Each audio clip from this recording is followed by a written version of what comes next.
बहन जी, मैं आपको ज़्यादा उपदेश नहीं देना चाहता, क्योंकि आप मानने वाली तो किसी की है नहीं। आप करती सब सुनती सबकी हैं, करती मन की हैं।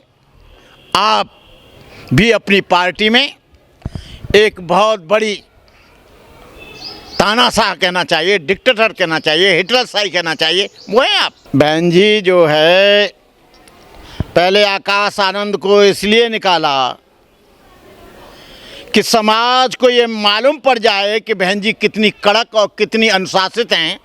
वो अपने भतीजों को भी निकाल सकती हैं, जब वो सबको निकाल सकती हैं।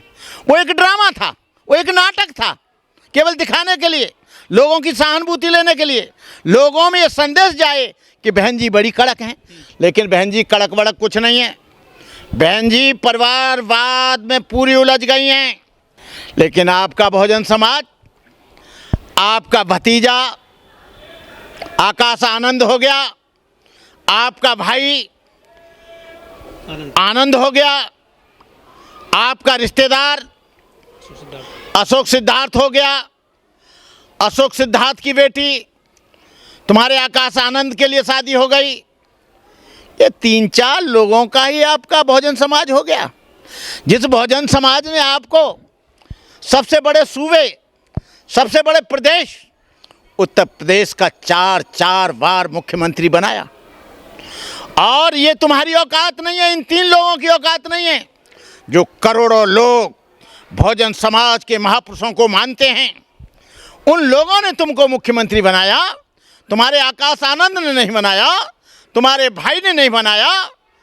मान्यवर काशीराम कहा करते थे कि मैं इस बहुजन समाज में कोई भी मेरे परिवार का आदमी, कोई भी मेरे खानदान का आदमी, कोई भी रिश्तेदार इस बहुजन समाज पार्टी का बागडोर नहीं संभालेगा।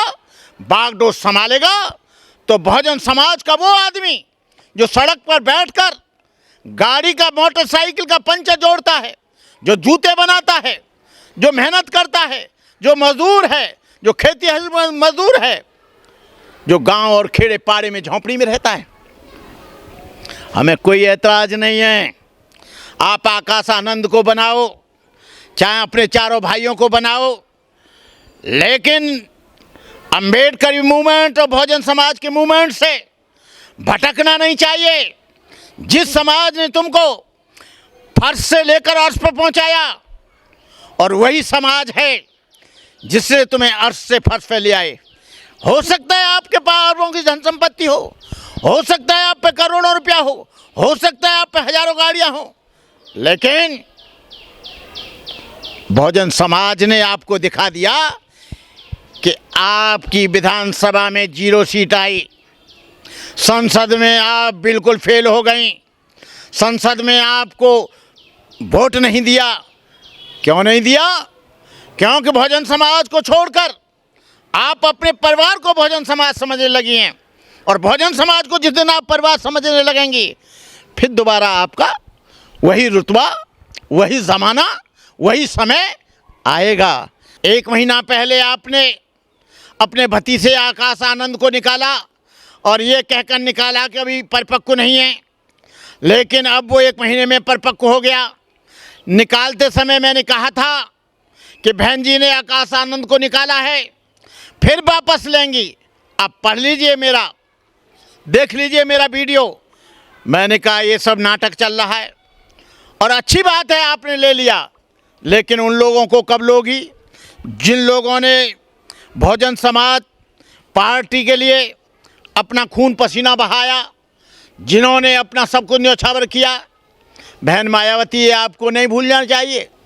जो बीएसपी में ट्रेनिंग लेकर गए थे, जो बीएसपी के प्रोडक्ट थे, वो 9 लोग बहुजन समाज के लोग जो बहुजन समाज पार्टी में रहते थे, आज वो 9 लोग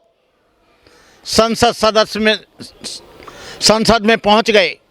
तुम्हारी पार्टी में रहते हुए पहुंचे नहीं पहुंचे, भले ही वो उत्तर प्रदेश तक सीमित रहे, लेकिन आज राष्ट्र की राजनीति में उनका प्रवेश हो गया। मैं एक एक करके नाम बताता हूं, एक एक करके नाम बताता हूं। पुष्पेंद्र सरोज, इंद्रजीत का बेटा, दरोगा सरोज, आर के चौधरी, बाबू सिंह कुशवाहा, राम बुहार निषाद, राम प्रसाद चौधरी, अशोक रावत, लालजी वर्मा, नीरज मौर्य कुशवाहा, ये सब तुम्हारी पार्टी से वो लोग हैं जिनको तुमने निकाला, जिनको पार्टी से निकाला। आप पार्टी से निकालती जाएंगी तो विचार कौन फैलाएगा? आप पके हुए लोगों को निकालेंगी तो बहुजन समाज के संदेश को कौन देगा? मेरा आपसे ज़्यादा कहना नहीं है। मैं आपकी पार्टी में कोई पदाधिकारी भी नहीं हूँ, आपकी पार्टी का एक पैसे का मेंबर भी नहीं हूँ, लेकिन बहुजन समाज के महापुरुषों की विचारधारा को 100% में सपोर्ट करता हूँ, 100 सपोर्ट उसको वोट करता हूँ। इस साल भी मैंने तुम्हारी सारी गलतियाँ होते हुए मैंने वोट जो है हाथी को दिया। आप ये मान्यवर काशीराम कहा करते थे कि मेरा बहुजन समाज,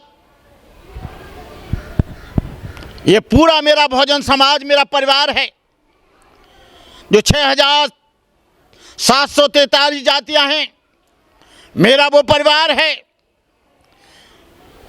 अंबेडकर, बुद्ध और कबीर, रामास्वामी नायकर, गुरु गाडगे महाराज, तिरुवल्लुवरम और नारायणन गुरु, साहू जी महाराज, ललई सिंह यादव को मानने वाले लोग मेरे परिवार के लोग हैं। बीएसपी का जो वोट बैंक है वो माइनस में चला गया, कोई सांसद भी नहीं है लोकसभा में, तो क्या राष्ट्रीय पार्टी का दर्जा रह पाएगा बीएसपी पे, चुनाव चिन्ह रह पाएगा हाथी बीएसपी के खाते में? क्या कहना चाहोगे? देखिए, मैं ये नहीं कहता हूँ कि बहुजन समाज पार्टी का वोट कम हो गया या बहुजन समाज पार्टी राष्ट्रीय स्तर की पार्टी रहेगी कि नहीं रहेगी, राष्ट्रीय मान्यता उसकी खत्म होगी क्या आएगी, इससे कोई लेना देना नहीं है। लेकिन आज बहुजन समाज पार्टी का विकल्प खोज रहा है। समय आने पर बहन मायावती को भी इसका जवाब मिल जाएगा, और मिल भी रहा है और मिल भी गया है। और बहन जी का विकल्प, बहुजन समाज पार्टी का विकल्प, बहुजन समाज सोचने के लिए तैयार हो गया है, और हम समय आने पर जवाब देंगे। और विकल्प बन भी रहा है, और विकल्प बन भी गया है, और विकल्प उनको दिखाई भी देगा। आकाश आनंद को इतनी तमीज़ होनी चाहिए कि आकाश आनंद कह रहा है, मैं कह रहा हूं कोई भी किसी पार्टी का नेता हो, चाहे वो किसी भी पार्टी का हो, बीजेपी का हो, समाजवादी पार्टी का हो, आज़ाद पार्टी का हो, कम्युनिस्ट का हो, उनको ये नहीं कहना चाहिए कौन चंद्रशेखर, कौन कहाँ रहता है। ऐसे छोटे मोटे लोगों को हम नहीं जानते। अरे वो छोटा मोटा तो भारत के सबसे बड़े सदन में पहुंच गया, और जो तुम नहीं जानते थे, तुम जो है एक प्रधानी का भी इलेक्शन अभी नहीं जीते हो, और वो आदमी कभी प्रधानी का इलेक्शन नहीं लड़ा, कभी वो है विधानसभा का नहीं लड़ा, और वो भी अपने दम पर, अपने काम पर। ना उसको समाजवादी पार्टी का समर्थन रहा, ना उसको कांग्रेस का रहा, ना बहुजन समाज पार्टी का रहा, लेकिन वो बंदा, इस बात को मैं मानता हूँ, वो दमदार है, और वो जीतकर संसद में पहुँच गया। मैं कोई उसका अनुयायी नहीं हूँ, मैं कोई उसकी पार्टी का भी मेंबर नहीं हूँ, लेकिन उसकी खुददारी को, उसके स्वाभिमान को, उसकी भावना को मैं दाद देता हूँ, मुबारकबाद देता हूँ। और आज भी वो जहाँ जुल्म होता है, अत्याचार होता है, बलात्कार होता है, शोषण होता है, वहाँ वो आज भी जाता है। तुम और तुम्हारी पार्टी के लोग, बहुजन समाज पार्टी के लोगों को वहाँ जाना चाहिए जहाँ जुल्म होता है, लेकिन बीएसपी को तो बीएसपी के कोऑर्डिनेटर और प्रभारी और पदाधिकारी खा गए। मैं बहन जी की बात नहीं करता, आज बीएसपी जीरो पर ही नहीं, जीरो से और उधर चली गई है, वो माइनस से भी और माइनस में चली गई है। और बहन जी, अभी वक्त है समझ जाओ, सुलझ जाओ। काशीराम को हमेशा याद किया जाएगा, आपको कोई याद नहीं करेगा।